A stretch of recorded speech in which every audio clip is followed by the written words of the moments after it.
प्रिय आत्मीय दाजुभाइ दिदीबहिनीहरू, हामी नेपालीहरूको घर आँगनमा नयाँ वर्ष 2082 आइपुगेको छ। नयाँ घाम, नयाँ ज्योति, नयाँ उत्साह लिएर आएको नयाँ वर्षको उपलक्ष्यमा देश तथा विदेशमा रहे बसेका सम्पूर्ण नेपालीहरूको सुख र शान्तिको मङ्गलमय शुभकामना। हरेक नयाँ वर्ष नूतन आशा र विश्वास बोकेर आउने, तर वर्षको बिदाईमा एउटा घनघोर निराशाका बीच हुने गरेको धेरै साल भयो। समाजका विभिन्न दल, वर्ग र जन समुदायले आफ्नो धारणा, आस्था तथा अभिव्यक्ति राख्न पाउनु प्रजातन्त्रको सुन्दर विशेषता हो। तर त्यस्तो धारणा र मान्यता प्रस्तुत गर्दा सबैले संयम अपनाउनु पर्दछ। केही दिन अघि जनप्रदर्शनमा जुन प्रकारको हिंसा, आगजनी, तोडफोड भयो, त्यसबाट जस प्रकारको मानवीय एवं भौतिक क्षति भयो, त्यो सुन्दा हामीलाई अत्यन्तै दुःख लाग्यो। नागरिक स्वतन्त्रता भन्दा ठुलो तन्त्र वा वाद हुँदैन।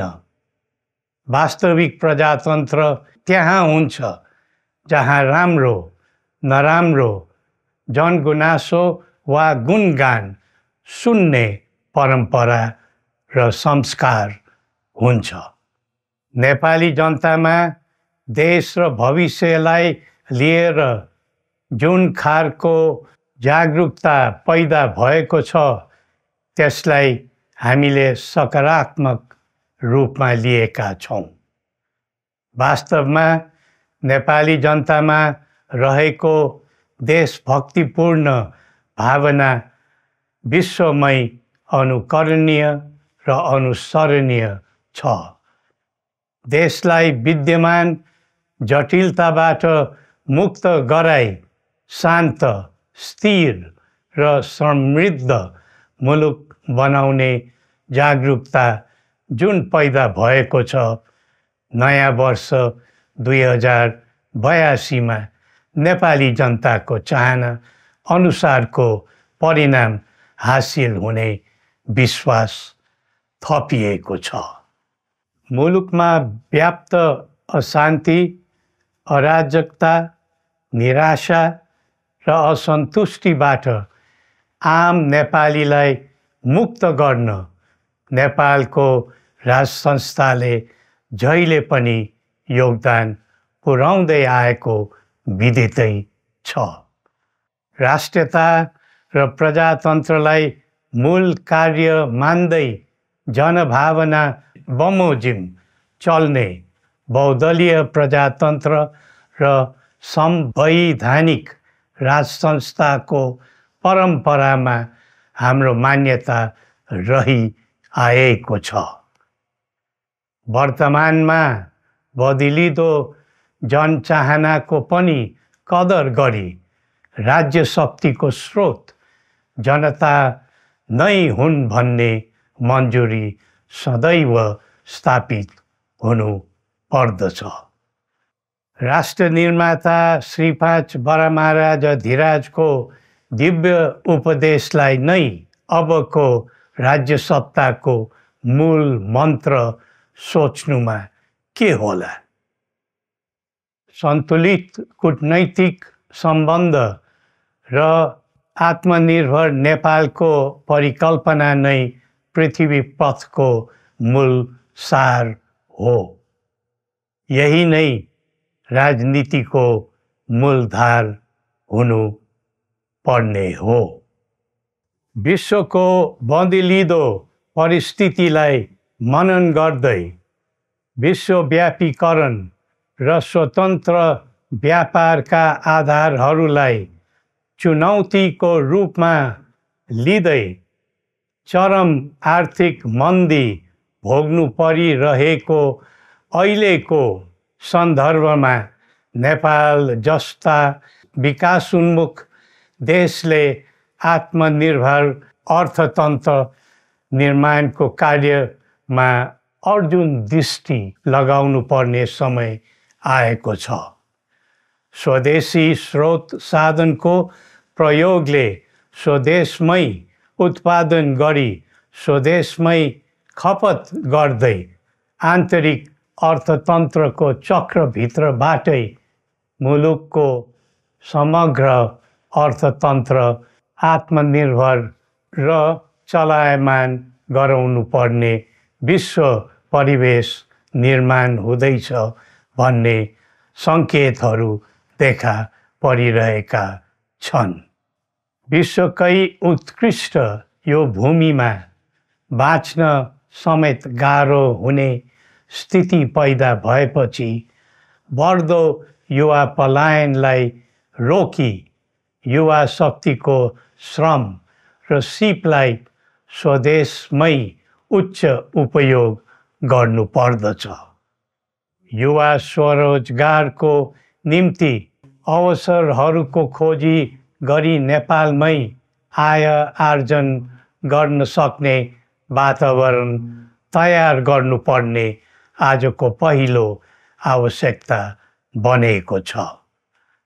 सबै नेपालीको तन, मन र ध्यान त्यसैमा लगाउनु परेको छ। विश्वभरि छरिरहेका नेपालीहरू एकताका सूत्रमा बाँधिन अब ढिला गर्नु हुँदैन। आफ्ना ज्ञान, सिप र सामर्थ्य मात्र होइन, त्यहाँ आर्जेको पुँजी, स्रोत र साधन समेत नेपालमै लगाउनु पर्दछ भन्ने भावना सबैमा जागृत गराउनु परेको छ। प्रकृतिले दिएको स्वर्ग जस्तै सुन्दर हिमवत् खण्ड नेपाल सिँगार्न र विकासको विपुल फुक्न कसरी लाग्ने र लगाउने स्वदेश फर्क स्वदेश नै स्वर्ग भन्ने अभियान चलाउनु पर्ने आजको आवश्यकता भएको छ। जनभावना र चाहना बुझी मुलुकको समग्र संरचनामा नै हेरफेर र सुधारका कदम चाल्नुपर्ने तथ्य स्पष्ट देखिन्छ। शिक्षा, स्वास्थ्य र दैनिक कामकाजका पद्धति र प्रणालीहरूमा आमूल परिवर्तन र सुधार गरी यिनको आधुनिकीकरण अनिवार्य भइसकेको छ। युग प्रविधिको हो, सावधानीपूर्वक उपयोग गर्नु सकेमा राष्ट्रको योगदानमा ठुलो टेवा पुग्न सक्नेछ। सुशासन र भ्रष्टाचार मुक्त प्रशासन मूल नारा हुनु पर्दछ। हामी अस्थिरता, अशान्ति, अराजकता, विपन्नता र भ्रष्टाचारको अन्त्य चाहन्छौँ। त्यसका निम्ति नेपाली जनताबाट हुने हरेक प्रयासहरूमा एकबद्धता रहनेछ। मुलुकको गिर्दो अर्थव्यवस्था, रुग्न हुँदै गएको औद्योगिक उत्पादन, बढ्दो राष्ट्रिय ऋण र बेरोजगारी, रक्षात्मक बन्दै गएको राष्ट्रियता, राष्ट्रिय एकता, सामाजिक सद्भाव, मौलिक धर्म, संस्कृति तथा जनस्तरमा बढेको निराशा, असन्तुष्टि हाम्रो चिन्ताको मूल विषय हो। नागरिक पलायनसँगै पुँजी पलायन, भ्रष्टाचार र व्यथिति देशले थाम्नै नसक्ने स्तरमा झाँगिएको छ। यो स्थितिमा नयाँ वर्षलाई उपलब्धिमूलक बनाउनु हामी सबै नेपालीको सामूहिक र एकताबद्ध प्रयास अपरिहार्य भएको छ। नेपाली बीच द्वन्द्व नहोस्, परस्पर अविश्वास र हिंसाको दुःखद मनोस्थिति नबनोस्, देशवासीहरू कुनै पनि नाम र न्युहुमा ध्रुवीकृत नबनुन् भन्नेतर्फ हामी सदैव सचेत र संवेदनशील छौँ। नेपालीको एकतामा नै नेपालको भविष्य निहित रहेको यथार्थलाई हामीले आत्मसात गरेका छौँ। सबैले यही वास्तविकतालाई आत्मबोध गर्नुपर्दछ भन्ने ठान्दछौँ। हाम्रा आह्वान हामी कसैको निजी स्वार्थपूर्तिका निमित्त होइन, कुनै खालको सैद्धान्तिकवाद वा विचारको होइन, समग्र राष्ट्रको स्वाधीनता, समग्र जनताको सम्प्रभुता तथा नेपाल र नेपालीको सुखमय प्रतिष्ठाको निम्ति हो। आफ्नै प्रकारको अग्रणी राष्ट्र हामीले नै बनाउने हो अनि आफ्नो स्वतः र अस्तित्व हामी आफैले उठाउने हो। संसार धेरै अघि बढिसक्यो, तर हामी यो वा त्यो वादको चक्रव्यूहमा फँसेका छौँ। नेपाल आमालाई केन्द्रमा राखेर हाम्रा विचार बन्नुपर्छ, हाम्रा कदम चल्नुपर्छ।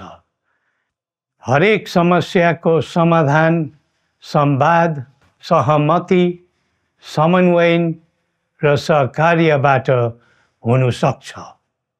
आगामी वर्ष नेपाली इतिहासको स्मरणीय र सुनौलो सम्झना बन्नुपर्छ र बनाउनु सकिन्छ भन्ने विश्वास हामीले लिएका छौँ। नयाँ वर्षले नयाँ आशा, उमङ्ग र उत्साह ल्याओस् अनि नेपालीको सुनौलो भविष्यको सुनिश्चितता होस्। श्री पशुपतिनाथले हामी सबैको कल्याण गरून्।